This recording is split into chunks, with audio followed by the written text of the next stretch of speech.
Welcome to our journey into the aquatic universe. Imagine trying to run through a swimming pool. The water pushes back against you, making every single step feel exhausting and heavy. Now, look at a fish darting through that very same water with zero effort, gliding like a perfectly engineered living torpedo. Fishes, scientifically grouped under the superclass Pisces, are the ultimate masters of this environment. They have spent hundreds of millions of years evolving the perfect biological toolkit to live, breathe, and thrive entirely underwater. By studying them, we are looking at the very first vertebrates to conquer the oceans and set the stage for all higher animals, including ourselves. To begin our exploration, we must define what these creatures actually are. In biological terms, Pisces is a superclass of aquatic, jawed vertebrates, known scientifically as gnathostomes. This means they possess a true jaw, a massive evolutionary leap from their jawless ancestors. They are exclusively adapted to life in water, meaning every aspect of their biology is tuned for an aquatic existence. Furthermore, they are poikilothermic. You might know this as being cold-blooded. This simply means that they do not internally regulate their body heat like mammals do. Instead, their internal body temperature fluctuates directly with the temperature of their surrounding environment, which saves them a tremendous amount of metabolic energy. Now that we understand their basic classification, let us look at how they move. Water is incredibly dense, so moving through it requires special adaptations. Their bodies are typically streamlined or spindle-shaped, which drastically reduces water resistance during movement. Instead of limbs like arms and legs, they possess specialized appendages called fins. These come in two main types. First, we have paired fins, such as the pectoral and pelvic fins, which act much like the wings and stabilizers on an airplane.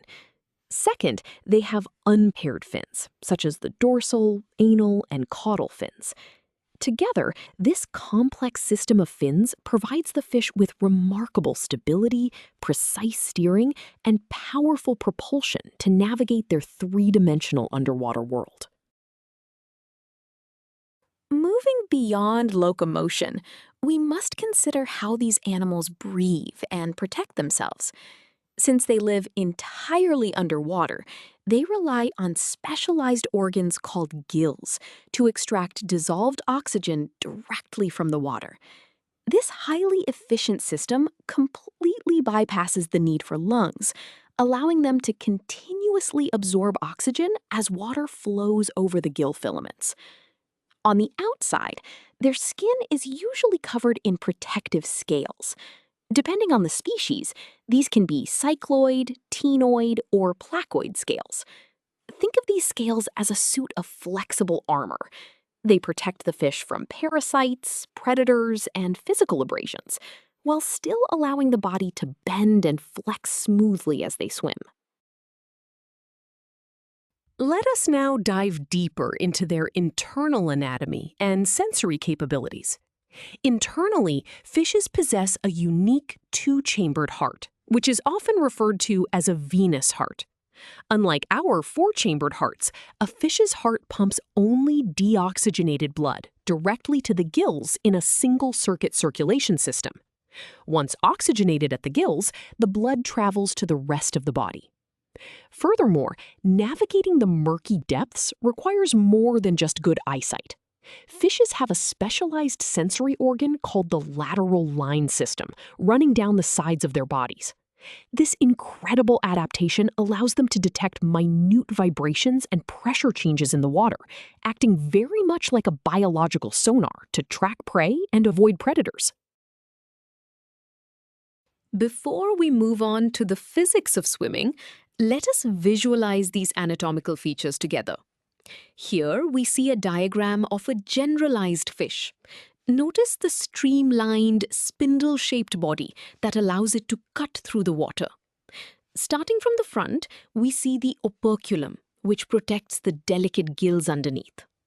Moving along the body, you can identify the paired pectoral and pelvic fins used for steering. On the top is the dorsal fin, and on the bottom rear is the anal fin, both crucial for preventing the fish from rolling over. At the very back is the powerful caudal fin, or tail, which provides the main forward thrust. Finally, observe the lateral line running horizontally along the side, serving as their biological sonar system. Now that we have seen the physical shape of the fish, let us understand the physical forces it fights against every single day. Water is an incredibly dense medium compared to air. As a fish moves forward, it experiences a powerful resistive force pushing back against it, which is known as hydrodynamic drag. If a fish were shaped like a square box, it would waste all its energy just trying to move a few inches.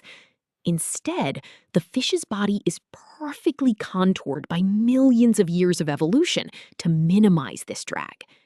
This streamlined shape allows the fish to swim faster while burning significantly less energy, which is absolutely vital for survival, hunting, and escaping predators in the aquatic environment.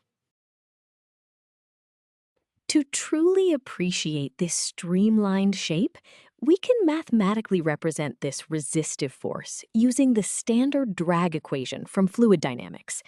The formula is Fd equals 1/2 rho v squared cdA. Let us break down every symbol. Fd represents the total drag force acting on the fish, measured in newtons. The Greek letter rho stands for the density of the water. The variable v represents the swimming velocity of the fish. Notice that velocity is squared, meaning if the fish doubles its speed, the drag force increases 4 times.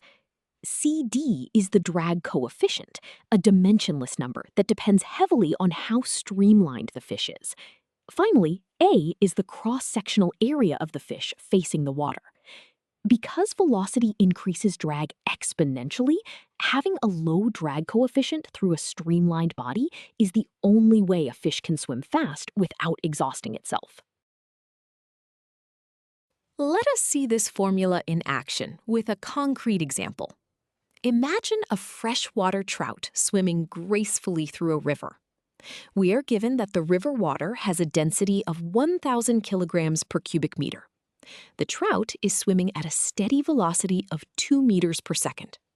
Due to its beautifully streamlined body, its drag coefficient is a very low 0.05, and its cross-sectional area is 0.02 square meters.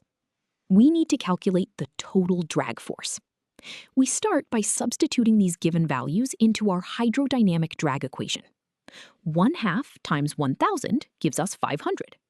2 squared gives us 4. Multiplying the drag coefficient and area gives 0.001.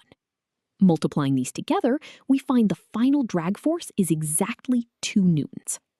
This means the trout only has to exert a very tiny amount of muscular force to push through the dense water, perfectly illustrating the efficiency of its spindle-shaped body. Now that we have calculated the drag on the main body, let us look at the engine driving the fish forward, the tail. The shape of a fish's tail, or caudal fin, determines exactly how efficiently it can cruise through the ocean. Fast-swimming fishes, like the mighty tuna, have tall, narrow tails that slice through the water. In contrast, slower, bottom-dwelling fishes have broad, rounded tails, designed for quick bursts of speed, rather than long-distance cruising. To mathematically understand and compare these different swimming profiles, biologists and engineers measure this specific shape using a mathematical concept called the aspect ratio. A higher aspect ratio generally indicates a wing-like, highly efficient tail built for sustained, high-speed cruising. This brings us to the mathematical definition of this measurement. The aspect ratio is a dimensionless number that directly compares the height of the fin to its overall surface area. The formula is AR equals h squared divided by S. Let us define these terms. AR stands for the aspect ratio we are trying to find. The symbol H represents the maximum height of the caudal fin, measured straight from the top tip to the bottom tip, in meters. The symbol S represents the total surface area of that fin, measured in square meters. By squaring the height and dividing by the area, we get a clear numerical value. If the height increases while the area stays small, the aspect ratio goes up, indicating a highly efficient, narrow tail perfectly adapted for the open ocean. Let us apply this formula to evaluate the swimming efficiency of a real fish. Suppose a tuna has a caudal fin with a maximum height of 0.8 meters and a total surface area of 0.1 square meters. We want to find the aspect ratio of this fin. We start by substituting our specific measurements into the equation. We replace the height h with 0.8 and the surface area s with 0.1. First, we must calculate the square of the height. 0.8 multiplied by itself gives us a new numerator of 0.64. Finally, we divide this squared result by the surface area of 0.1. The final calculated aspect ratio is 6.4. This is considered a very high value in the biological world, mathematically proving that the tuna is perfectly adapted for high-speed, highly efficient, continuous swimming. We have covered a tremendous amount of ground today. To summarize, the superclass Pisces represents a highly successful group of aquatic vertebrates perfectly engineered for life in water. We learned that their streamlined bodies, fin-based locomotion, gill respiration, and two-chambered venous hearts are all magnificent adaptations to a dense, oxygen-poor environment. Furthermore, by applying physical mathematics, like the hydrodynamic drag equation and the fin aspect ratio, we gained a profound appreciation for their evolutionary design. These incredible adaptations explain exactly how fishes have successfully dominated the Earth's waters for hundreds of millions of years. Thank you for joining this exploration of animal diversity.